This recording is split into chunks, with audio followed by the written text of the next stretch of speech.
Hello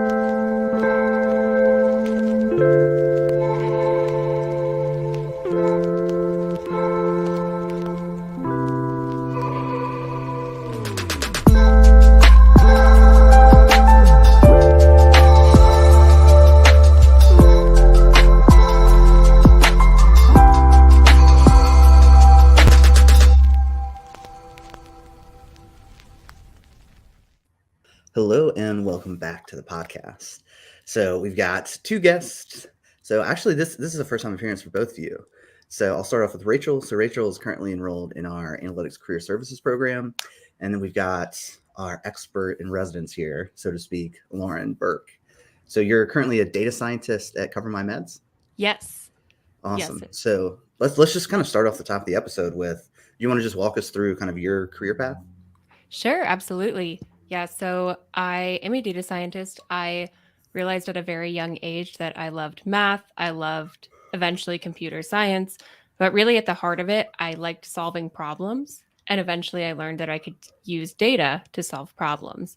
So going into college, I thought I was going to study physics, and then eventually realized that the things that I liked most about it were the math parts. So I ended up majoring in math, and where I went to school, the College of Worcester, everyone does a senior thesis project. So for an entire year, we do a project on a topic of our choice. And I chose to do one that combined math and machine learning. And I Very cool. created, it was really interesting. And so I combined another one of my interests, which is national parks. And I created a model that optimized a road trip through every continental US national park. Oh, that's a fun project. So I'm curious, did that port over well to your first interview?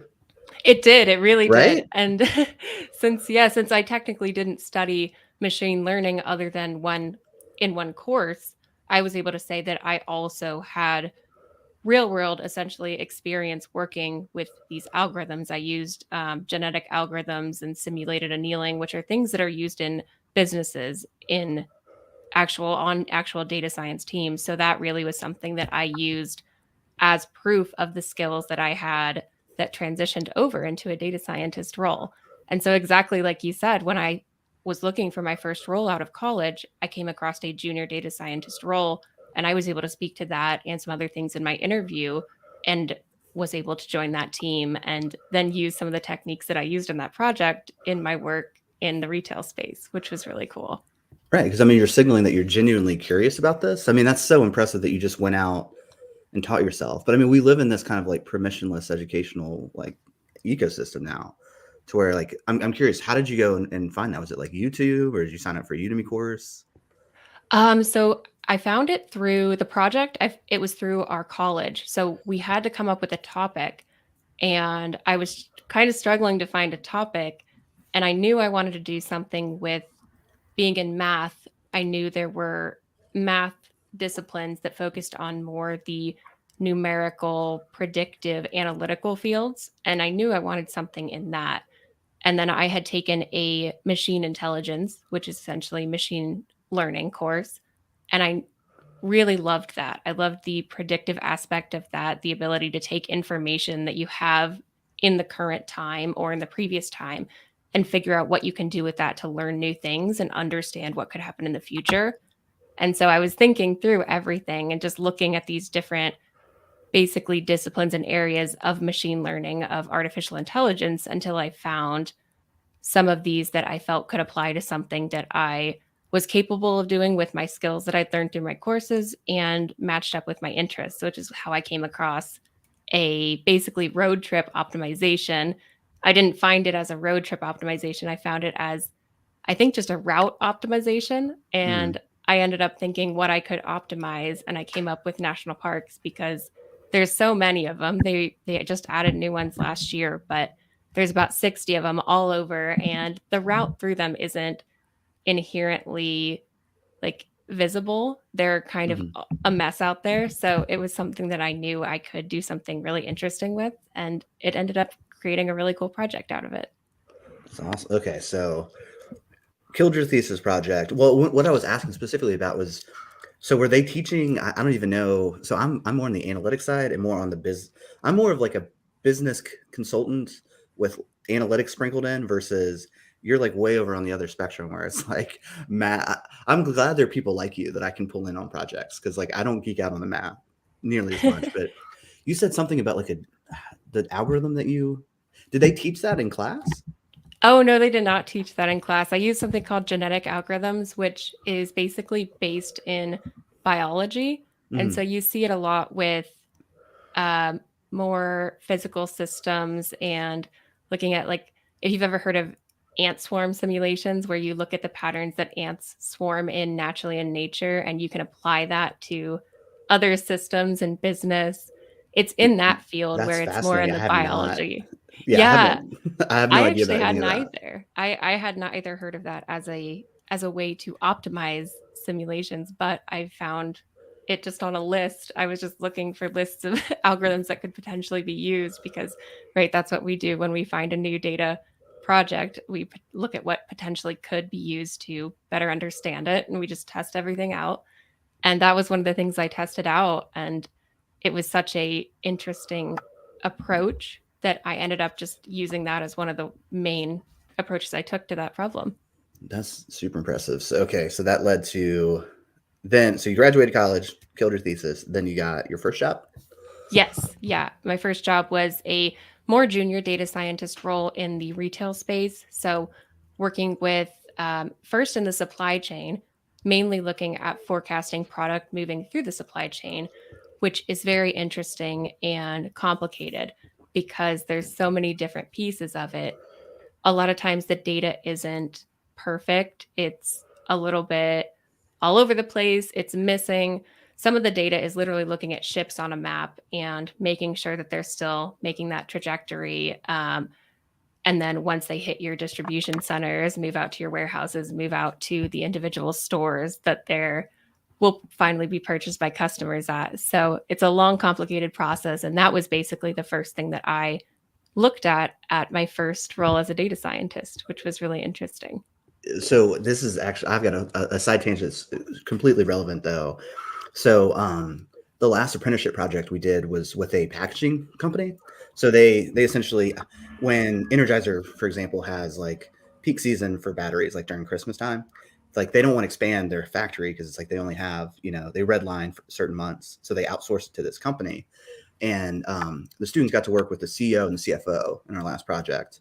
And they were talking about the importance of their business because Walmart will fire a client if they're not within, I think, like a 30-minute to an hour window Oh, because they got wow. so much supply. Like they've got so much like buying power because they have this huge distribution network.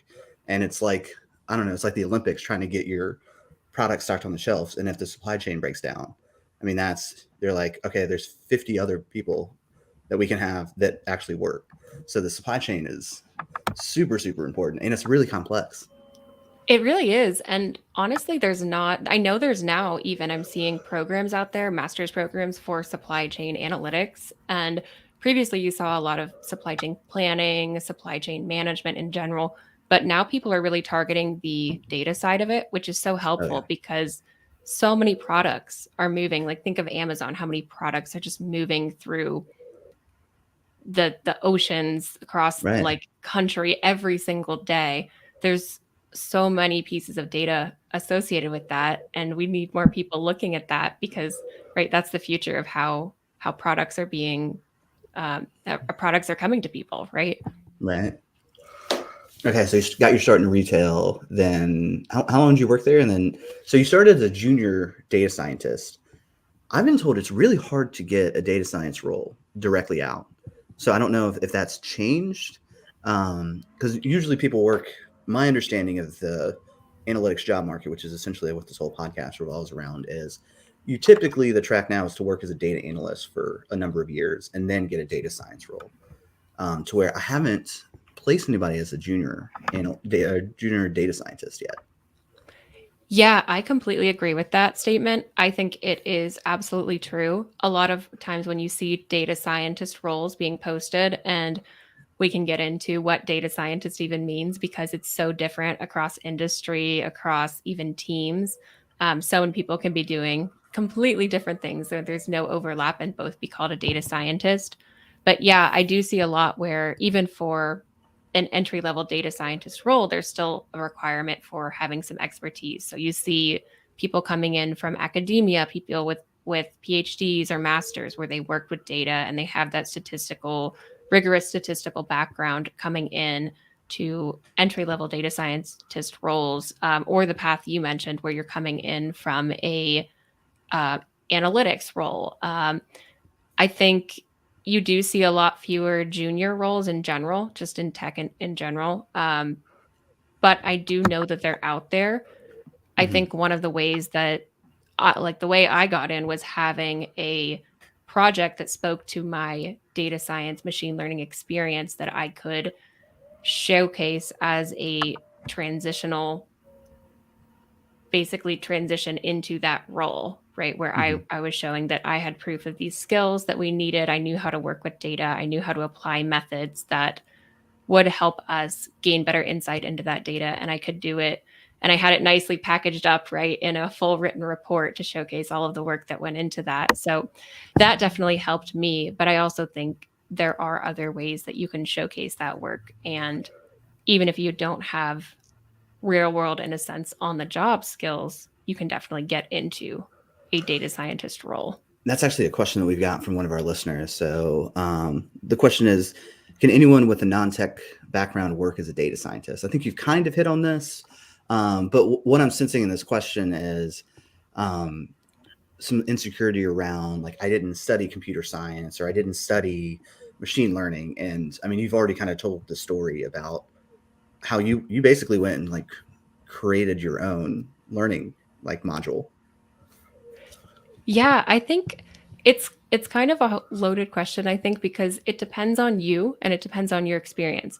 So I do think you can be a data scientist, you can be a data analyst, you can be in any tech role without that explicit tech background. I think one of the things that we often don't mention as upfront is the skills that are required to succeed in some of these roles, which are things that oftentimes you don't need to learn. You don't need to learn previously, right? Some of them things are like, for a data scientist, you need to have some statistics in your background, whether that's in your formal education, you going out and taking a course, you going through a boot camp, being able to show that you know and you can use those things. The other things are like your communication skills. Are you able to take data, take this very abstract concept, this abstract answer to a problem, and translate it into something that someone without that technical knowledge, without that technical background can understand and then make decisions off of? So that's a really big part, that if you're able to do that, some of the skills you can learn on the job. Um, the other thing I would mention is problem solving. And one of the best things I have heard about math in general is that when you study math, you're not studying math, you're studying and learning how to go about solving problems. And I absolutely love that, because I think that transitions so well into data science, because you're learning how to frame a problem and work on it until you can find either one optimal solution or just one of the best case solutions. And so I think having those kind of core soft skills almost allow you to go into tech, go into data roles. And then I honestly believe that a lot of the tools that we think of, Python, SQL, even some of the more complicated ones down the line, like working with Docker, Jenkins, those are things you can learn. And those are things you can learn even on the job. So Hmm. I think having those skills is absolutely a huge benefit to have in advance, right? Because you're able to show that, you're able to have a portfolio, have examples of your work, and show your future employer that those skills will translate. But also some of those other skills you can work on, that if you already have those, you're already at, I don't want to say an advantage, but you already will have some of those pieces you need to succeed. Gotcha. Okay, so the junior data science. This is when you were at Abercrombie and Fitch. So Yes. this is 2018 to 2019. I'm Yes. literally at your LinkedIn profile pulled up over here. Awesome. Doing the legwork here. So you went on from assistant analyst in the data science department to communication team. So or was that a part time? Oh, those are all just various community. I think we'll talk about Okay. this later, but yeah, I'm very involved in the community. That particularly is with like the open source language scikit-learn, which is a package for machine learning in Python. I'm a member of their communications team. Basically, we just help bring awareness to the package, that it exists, that it's out there, and also bring awareness to some of the developers that are making this incredible package. So through that, I've done some things. I built the website for them for the blog. So Very have cool. a little bit of other skills. Well, But yeah, but from because there, Rachel, you're interested in Python, right? Yeah. So Rachel's actually done kind of something similar to your project in that she's got a criminal justice background. So she went and dug up what is the name? Is it Nemus? Is that the name of the So if you're referring to the Python project, yeah, I was looking over all the national missing and unidentified persons data from NamUs.gov. And I was like, wow, this is great and all, but what about all the missing persons who aren't reported? Because currently only 13 out of 52 states have a reporting requirement. So I've just started web scraping data to find where they're finding missing persons and human remains. And I've been logging all the data, and I'm using Python to try and build a heat map. that The goal, is so interesting. The goal would be to scrape enough location data to be able to start feeding it into a predictive algorithm, but that's just going to take a huge amount of data, so that would be way down the line. That is so interesting. Are there any just kind of right off the bat insights that you've learned from this that you think had the potential to show people and influence how they're reporting it? Oh, yeah. One thing that stands out for sure is that if you're finding remains and not a living person, you are most likely to find them within 100 meters of a roadway.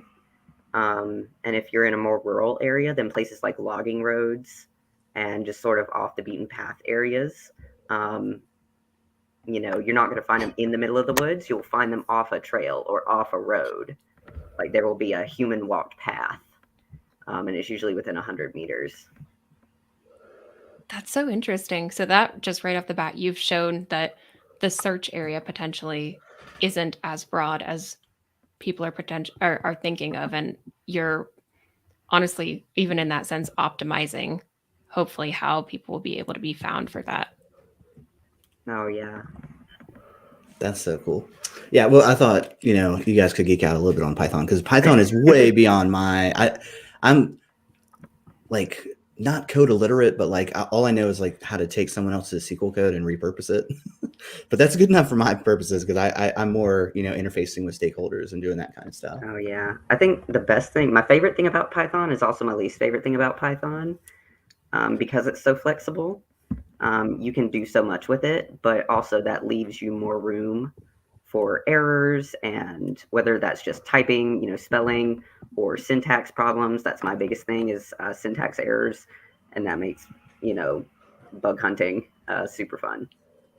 Yeah, I will say from other languages I've worked with, like Java and C++, a lot of times the error messages are a little bit more specific in what's going wrong, where with Python, you do have to do a little investigation. I've definitely copy pasted an error message into Google just to figure out what the heck is going on, because yeah, you had it exactly right. It can do a lot, and sometimes it doesn't tell you why it's doing certain things or why it's not doing certain things that you want it to do. So we've got some Python love from our listeners. So I can't see, I guess they're not logged in or something. So a LinkedIn user said Python with a heart. And then Nice. Python is really flexible, funny errors too, though. So that's actually what I say when I teach Excel. It's like the best thing about Excel is that you can hard code things in. It's also the worst thing because you could put like fat finger and O instead of a 0, and then it breaks everything. And then how do you even figure that out? Because you can't tell by just looking at it in some cases. But okay, that's interesting though. So I was like trying to chronologically go through your work history, but we've kind of hit on like a new rabbit hole of, so you're running the communications team for a Python application, and then also running what is it, Women in Analytics podcast? Yeah, so Women in Analytics, it's our organization that was founded in 2016 by Reagan Avon, who was actually a senior at The Ohio State University. So it's been around for a good amount of time now. We have an annual conference, the Data Connect conference, that's coming up in July. And basically, it's a community where we let women in the field who are making an impact share that impact they're making. We provide a platform for them to lead that conversation, to share what they're doing in analytics, data, machine learning, AI. And it really is so awesome because you get to learn from a lot of really fascinating people who have done incredible things. And the best part is that anyone can learn from them. So we have attendees who are men, we have attendees who are women, but we have all women and gender minority speakers who are sharing just the really awesome and incredible things that they're working on. And yeah, and then through that, I also run the podcast, Women in Analytics After Hours, which is every 3 weeks it comes out. We talk to someone in analytics or data science. We cover their journey. We cover usually a interesting topic that's relevant to their specific field. We cover what's coming up, and we share a lot of resources as well. That's awesome. So I'm curious, how has doing kind of, I'm not even sure I would call them side projects, but just like passion projects, how has that benefited like your overall career? Oh, it's absolutely been just an enormous help. Being involved in a community like Women Analytics in particular has allowed me to meet so many people. It's allowed me to meet mentors. It's allowed me to meet people who make connections for me, even without me having to ask, which is amazing because the more people that you can have rooting for you, even when you don't know they're rooting for you, when you're not in the room, is just so incredibly helpful for your career. It's also a really great way to learn from new people. I think when you're starting out, especially as a woman in the field, you often don't know where to go to meet other people, to especially meet people that you can mostly identify with in that space. So that's been really great just to be able to connect with a larger number of people that and learn new things, because you don't learn anything new talking to people who are exactly like you. So Right. it really is a really diverse community of people coming from all different types of backgrounds. That kind of throws back to our question earlier. We absolutely have a ton of people who do not have explicitly tech backgrounds. They're coming from all different areas. They're coming from all different career trajectories, and they're all bringing unique perspectives that allow them to look at these problems we're solving in a new and innovative way, which is just really awesome. And if you want to join the community, the website is womeninanalytics.com. We have a membership that's free to join. And on LinkedIn, it's just Women in Analytics. And yeah, I think it's either WIA Community or Women in Analytics on every social media as well. Yeah, and you can also just go to her LinkedIn page, and she's got it listed there, so you can link there.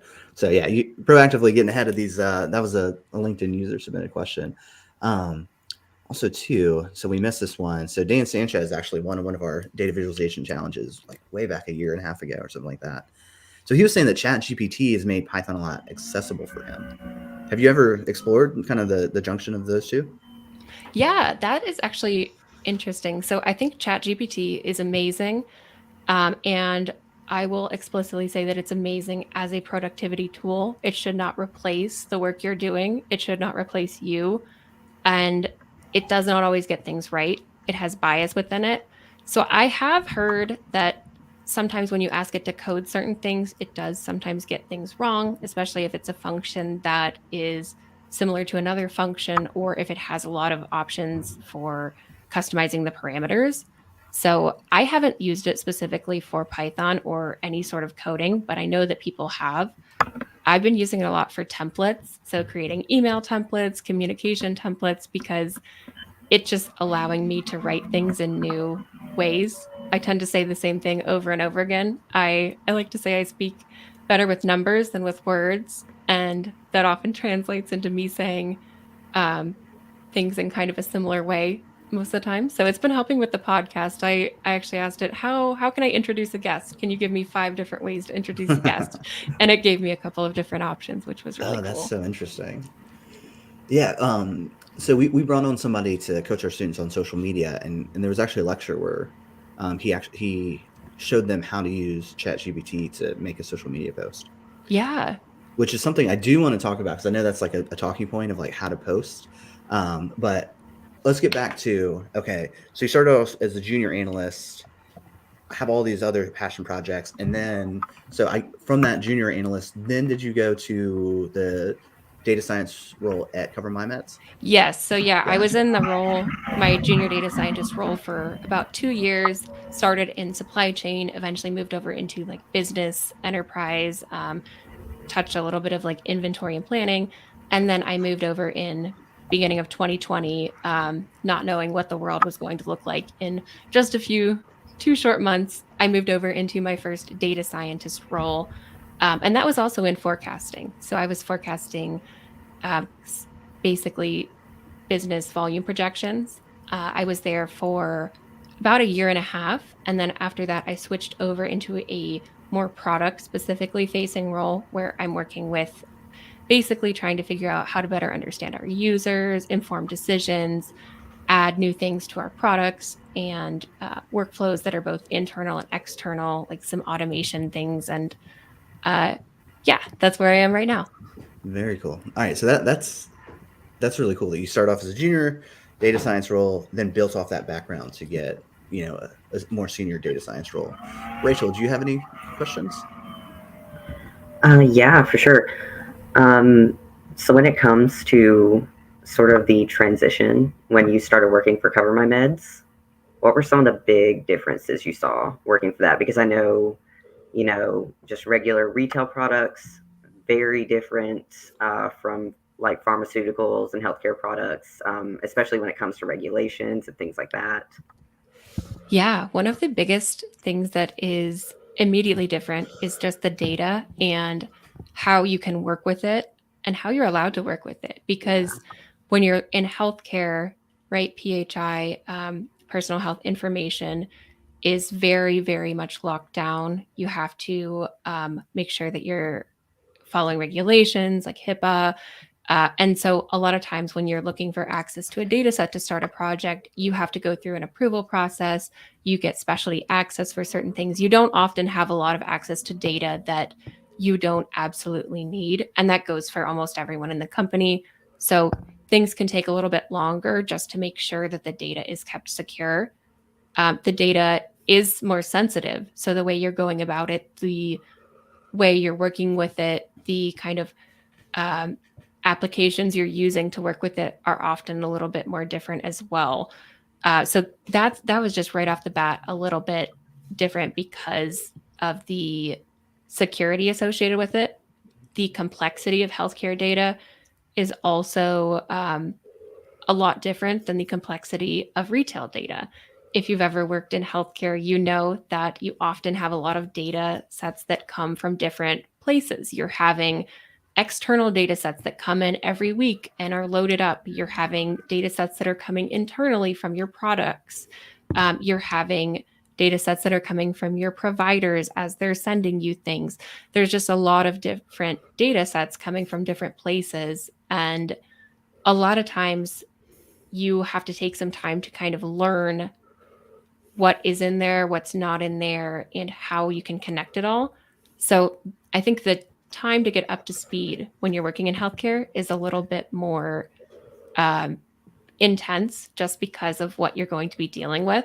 So it took me months before I was comfortable knowing that I could take this data set, combine it with this one, and know that it would solidly answer the question I was trying to ask.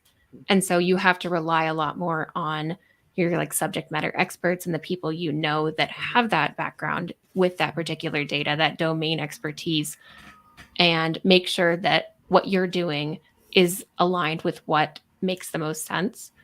I will say the data sets are also really different because in healthcare, you have really, really enormous data sets, millions of rows. And in retail, we had a lot of data sets at my particular company, but they weren't as massive as they are in healthcare. a lot of times with products, you're looking at products that have a shorter lifespan, right? You have a pair of jeans that come out and they're in trend. They are going to be at the top of the market for the next 6 months. But then after that, those are probably going to go away, right? As a new trend comes to take its place. So the data associated with that has a little bit faster turnover. So you're looking at things with kind of a different scope. And then in healthcare, especially if you're looking at like pharmaceutical brands, right? You're looking at products, drugs that have gone through a process, an FDA approval process. They're likely not going to go anywhere for at least a couple of years, right? They have a much longer lifespan. So there are a lot of different changes with it and a lot of different changes when I made that transition that some of them surprised me and some of them I had been prepared for by people that I knew in that space. Well, that's what really you need. Interesting to know. Yeah, well, that's what you need for data science, right? Yeah. Huge data sets to where it's like, could imagine, you're a little hamstringed with smaller data sets in the supply chain versus like if you could, have a data set that's been around for 15 years and it's relatively robust, like applying an algorithm to that, you might be able to find something really, really interesting. Yeah. It is nice to have the bigger data sets. You do have a good mix because, right, we know with like drug brands, some aren't on the market yet. Some will come out next year and the year after. And so you have to approach everything a little bit differently based on its like life cycle, where it is, if it's even existed, if it's going to exist, if it's going to be approved and come into your business scope within the next 6 months. You have to be prepared for that. And that looks a little bit different than something that's existed for a long time. Gotcha. Rachel, That's really interesting. Oh, I was just going to say, that's really interesting. It's been a few years since I worked there, but I used to work in the pharmacy, cool. like retail pharmacy space. And being exposed to PHI all the time, you're still bound by HIPAA rules, but almost forget that, third parties have to go through a lot to access it. And it's making me think, on the pharmacy level, just on the patient retail level, there's so much potential to apply some analytics there. And that's something we did a little. I was very fortunate to work for very forward-thinking pharmacists to try and coordinate those sorts of things and improve patient healthcare. But it does make me think, kind of there's a lot of potential there where they have access to the data where third parties might not. Yeah, that is a really good point as well. A lot of times, like the data access rights are different depending on where you are and which company you're at. So there are a lot more restrictions. I feel like many of them, all of them, right, they have to be there in place just because we have to follow compliance regulations and everything. But yeah, it does make it the way you approach things a little bit different depending on what particular data you're working with for a project. Sometimes that data doesn't exist. Sometimes that data might not be accessible. And then you have to change the way you're looking at it, make sure that the scope of what you're trying to do aligns with what you can do. So that is a really good thing to bring up as well, because, right, the data might be there, but you might not be able to access it for very good reasons. And in that case, sometimes we just can't do what we're trying to do with it. So I'm curious about, you mentioned before we hit record, actually like in the message beforehand, about building and sharing on LinkedIn, like building your network there. Oh, yeah. Or do you see it as separate, like growing your network is a thing, being active on LinkedIn is one, and then I guess doing the passion projects, and then maybe, just having actual relationships with people in this space? Yeah, I think that's a really interesting way to frame the question, because I think LinkedIn in the last maybe 5 years has become a very different way of networking and growing a kind of brand, than it used to be. So I do think it's interesting that now we can kind of separate it into your network and your LinkedIn and your brand associated with that. I do think all of it is helpful. I honestly think of most of the things I do are more community involvement, industry involvement. And then LinkedIn, I'm not as active on LinkedIn as I should be. I've been trying to get more active. I repost things. I usually share when we have a new podcast episode out, and I try and promote other cool things that people are doing, but I'm definitely not the most well branded on LinkedIn. I do think there are a number of ways you can promote yourself. LinkedIn is one of them. You can really optimize your profile just to make sure, especially if you're job searching, to make sure that people can find you. And that is an amazing way just to make sure that when someone's looking for a particular person to fit into a role, you are who they find, as Right. opposed to you having to find them. Another good way to make sure that you are accessible to others that are looking for people that could fit a role, or just in general for speaking opportunities, is having a website. That's a great way where you can kind of, if you're building a portfolio, GitHub is another great place for that. But you can have a collection of things that when people find you, they're able to know and see what you're most proud of and what you feel is the most pertinent for people to see and know about you. And so that, I think, is a really great way to kind of, even if we don't call it a personal brand, just make sure that you, if you want to be out there in the world, you want to be found for roles, you want to be found for opportunities, people can find you and they can understand what you're about, what you are capable of, and what you are hoping to do and make an impact with. Okay, so you mentioned that. So you feel like LinkedIn has changed in the last 5 years? I don't know if I'd say last 5 years, but I definitely feel like there is a different approach to it now. That, and I included, take a different approach to just how I'm posting, right? If you put a link in the comments instead of in the post, especially if that is an external link, your post will get a lot better of an audience, just because LinkedIn doesn't want you to go to external sites. They don't want you to leave LinkedIn. And there's a lot of Right. other things like that that are kind of going on behind the scenes that have changed how we approach how we're networking almost. Well, because we basically ran like a 3 or 4 month experiment on basically turning our students into influencers. So this is insane to say out loud, but I think collectively our students have gained about 30,000 followers in the last 3 months. Wow. How many And students? well, we have like a handful who have like basically turned themselves into influencers. And like one has 15,000, another has 8,000, I think another has 12. So like it's kind of Pareto's distribution. The three of them make up, probably 95% of it. But I'm realizing that I think I'm not so enthused about where the direction in which LinkedIn is headed, because it's optimizing more for like influencer culture, and I think a lot of it is vanity metrics.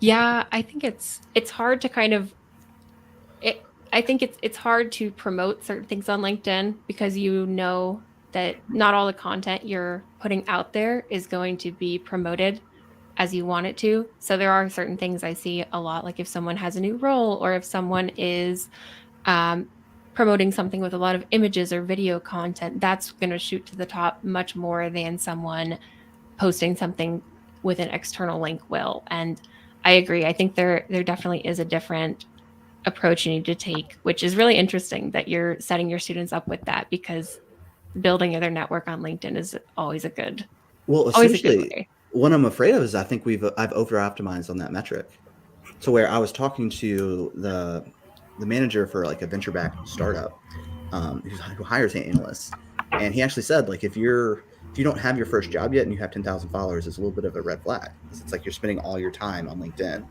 versus like, it's interesting because people like you are actually going and doing things but don't have that constant like need for attention on LinkedIn.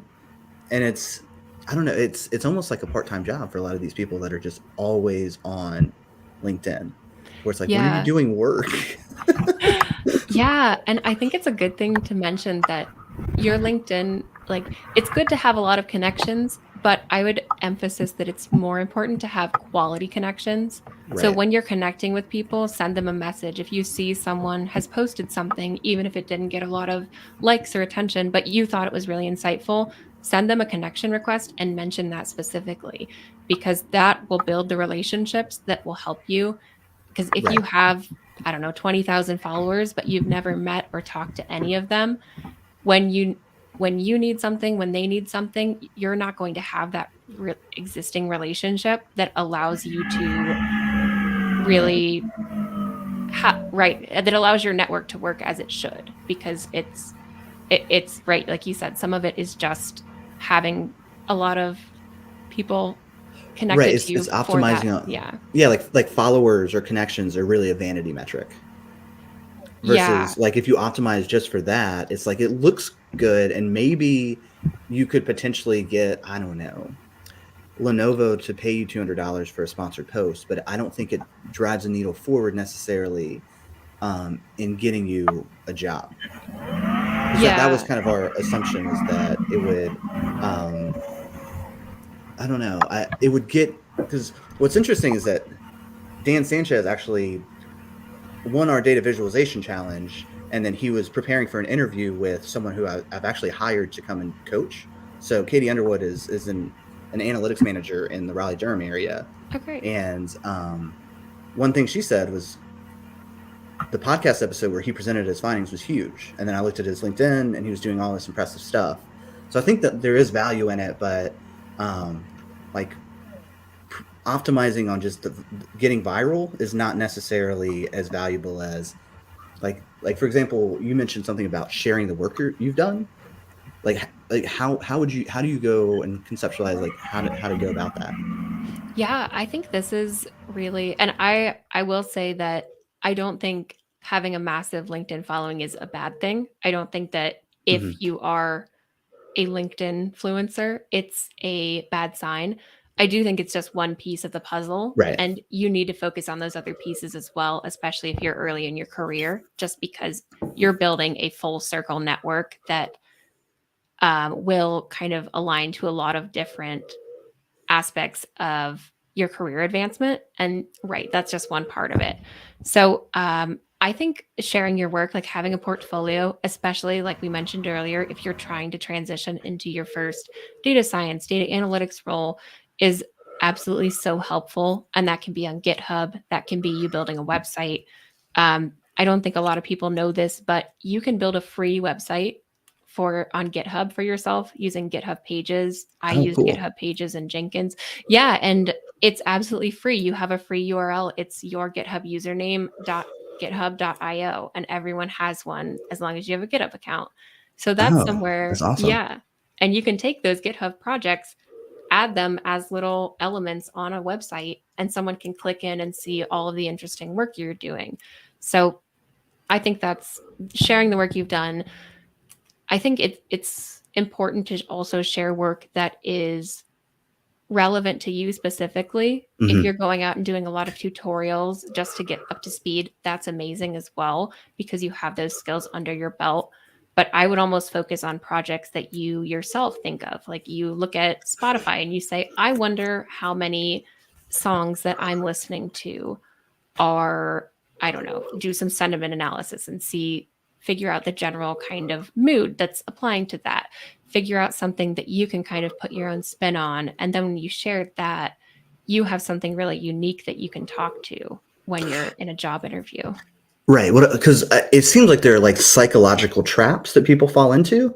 One of them is taking LinkedIn course after course after course after course, and it's like you're over optimizing on that. And I think the same thing can happen with making viral posts and focusing on, because it's like when we brought the students in, they really got a big like dopamine hit off of one of them had like 100,000 people see one of their posts, and it got like over 1,000 engagements on it and a bunch of comments.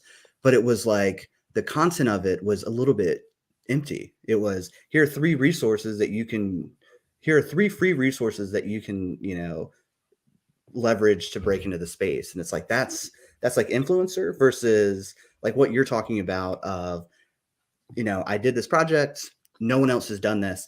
It's less, there's less virality there. It's like, unless it's like a really, I don't know, niche project or like a very topical project. Like one of my students actually, this was a silly SQL project, but she like made a SQL database about the Kardashian show.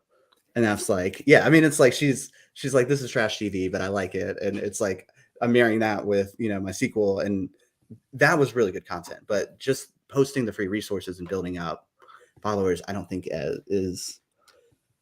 think it makes you feel good, but I don't think it necessarily drives the needle forward of, actually getting a job or getting a promotion or meeting like valuable connections. Yeah, I think some of the things you can be sharing, especially if it's resources, especially not well-known resources, are really helpful as well.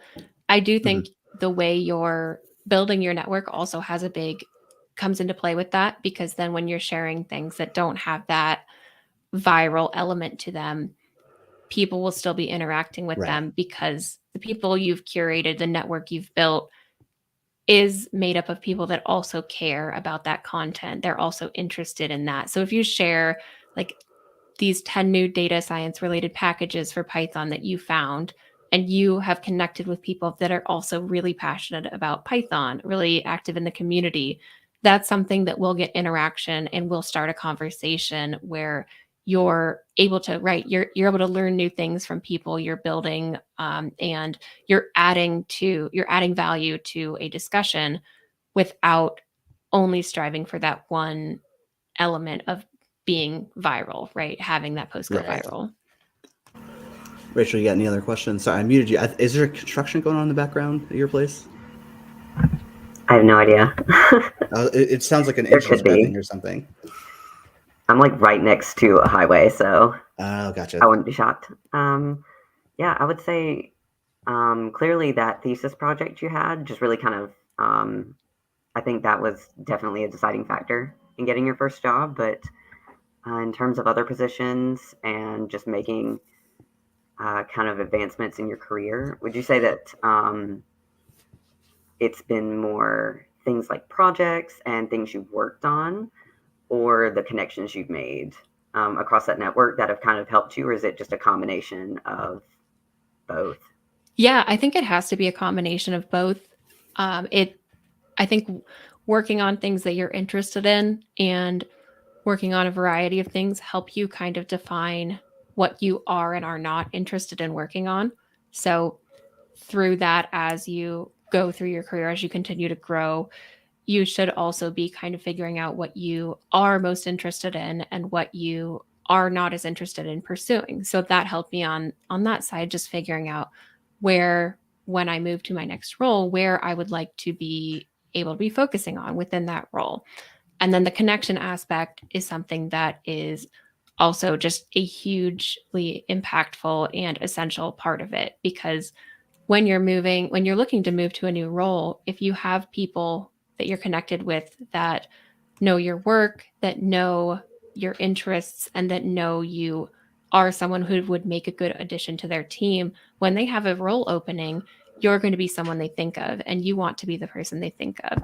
And that kind of brings it back to building those relationships with people and finding people, and doing this for other people as well, being that person for other people, but finding people that will advocate for you when you're not in the room. And that is at work, in meetings. So when you're trying to look at a new project in a new sense and you're not in that room, you want people to be able to say, I know they can do this and we need to invest in this opportunity.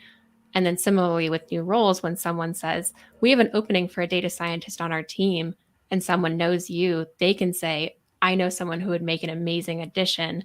We should bring them in for an interview.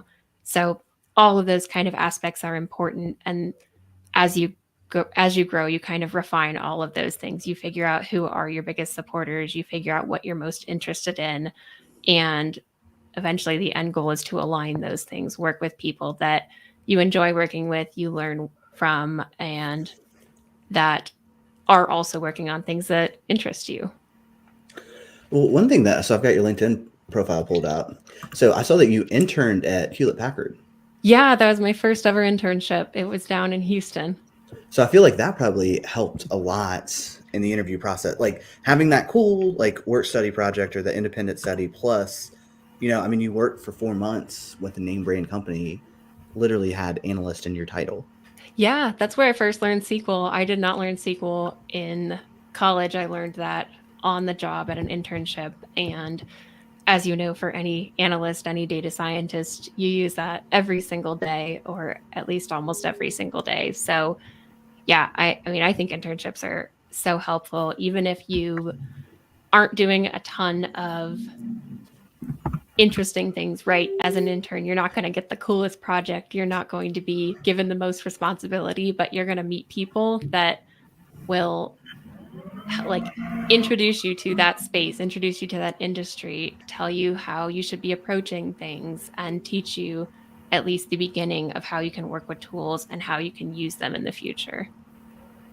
Yeah, because you have real world experience. I feel like a Right. lot of people graduate college and they have like, well, I can go and read a book and like find the definition and then regurgitate it back to you. But being able to creatively problem solve is something that you have to do through experience. Like there's not, I mean, maybe at Hewlett Packard, since it's a big company, maybe they had like a handbook of like, this is a general practice. But a lot of the internships that I did, it was just go figure it out. Like, here's our problem. I'll meet with you if you need help with it, but you're kind Yeah. of on your own to go figure it out.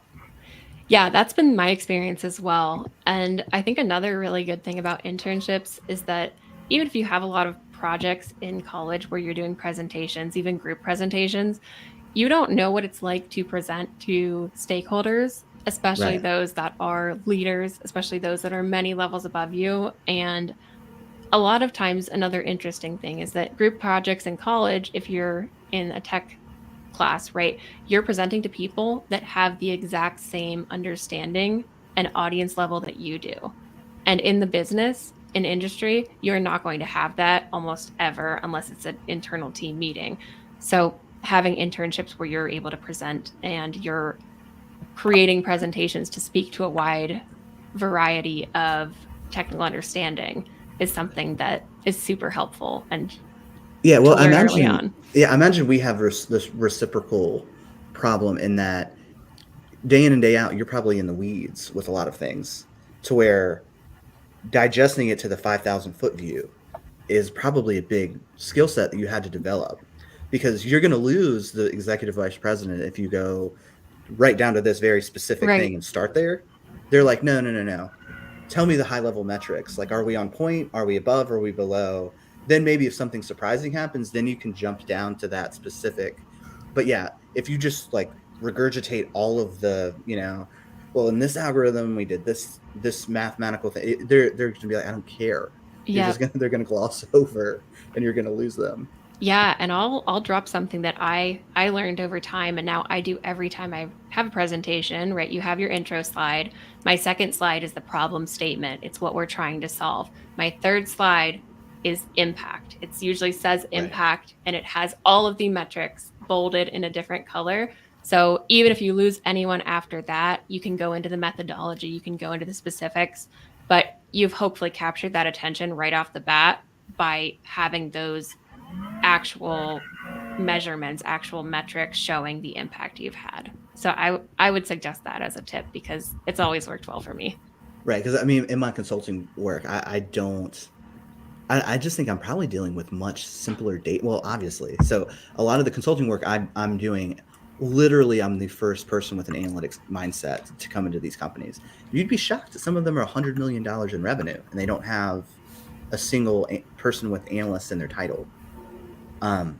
So like I kind of hang out at that high level KPI stuff, and I need to get a little bit more into the weeds, which I'm starting to now pivot. Instead of consulting, I'm actually getting into corporate training, where I take an interested person in analytics, train them, and then kind of this is exactly the conversation that they need to be hearing of, dial in your presentation to the stakeholder.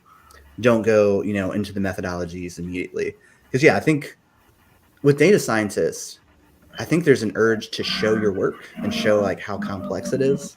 Yeah. Um, I don't know. Is it like a status like what is you just want to like, or maybe it's just you're proud of the work you've done and how complex it is?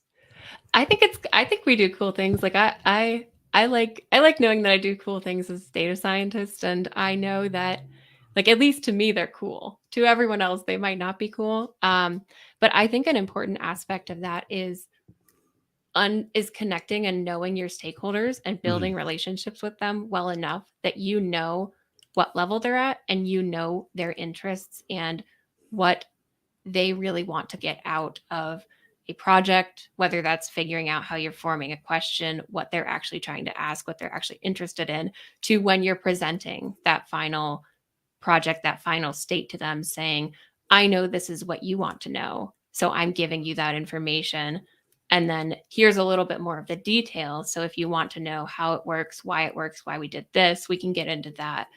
But making sure that you know going in that not everyone is interested in why it's cool, why you took this approach.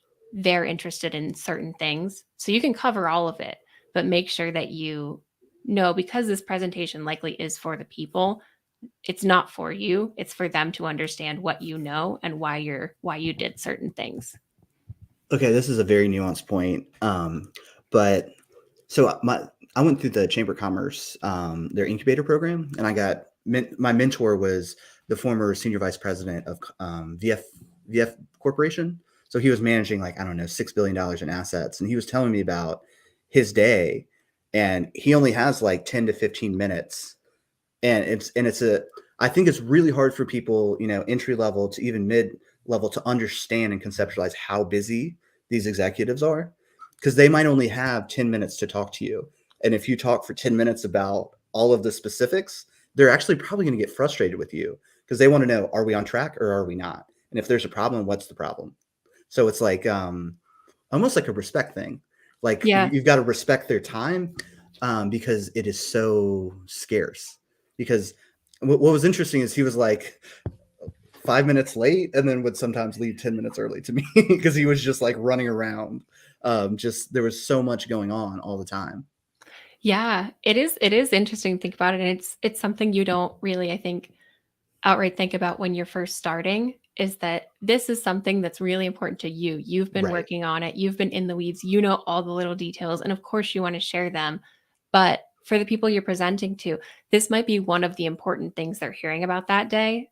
And so and they want to know why this matters, what they can take from this to tell others. Because a lot of times when you're presenting to your stakeholders, they have to take the key aspects of that and present it to someone else. And as you go up, right, the time gets less. So that's why I like to start with the metrics, because even if I have 10 minutes to present to someone, maybe they have 2 minutes to present this and 5 other things to someone else. So I want to make sure that they know I want to make sure that what I want everyone to know all the way up is the things that I'm outright sharing and making sure that everyone understands right away. Right. Because it seems like a lot of times data scientists, to my understanding, will geek out on all the stuff. But it's like at the end of the day, what business decision is that driving and what is the potential impact or upside or downside of that?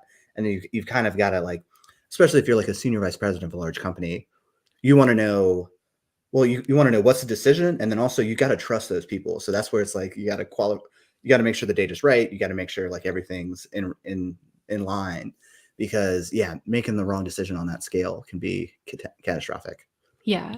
And the geeking out is not bad. You should also be able to find people that will do that with you, whether that's fellow data scientists or analysts, or even people that are interested in going into those roles, that you can talk about it and share that with them, because then they're learning something new. And hopefully when they come into those roles, they're able to come in with existing knowledge and then maybe do that for someone else down the line as we're hopefully trying to find more people. Absolutely. Yeah. I'm throwing no shade at geeking out. Oh, just geek out to fellow geeks and not the people who are like driving the ship. Because also too, that's a way to build relationships and like share potential mental models, or like way to conceptualize projects. You might help each other, and it's a great reciprocal relationship.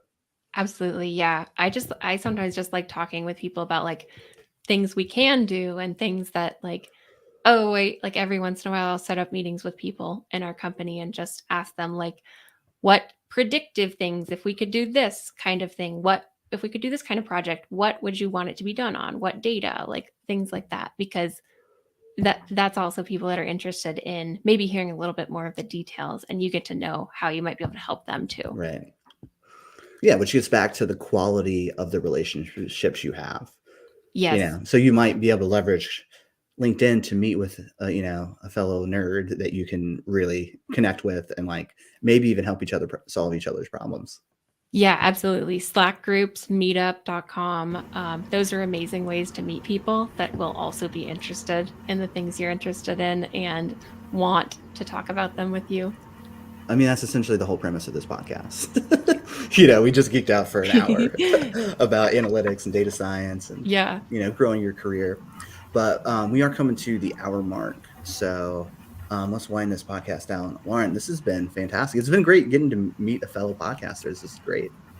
Yeah, thank you so much for having me. This was awesome. I loved all the questions you asked, Rachel. I loved hearing about your project, and I'm wishing you the best in finding ways for Python to not tell you weird things and hopefully help you understand what it's actually doing.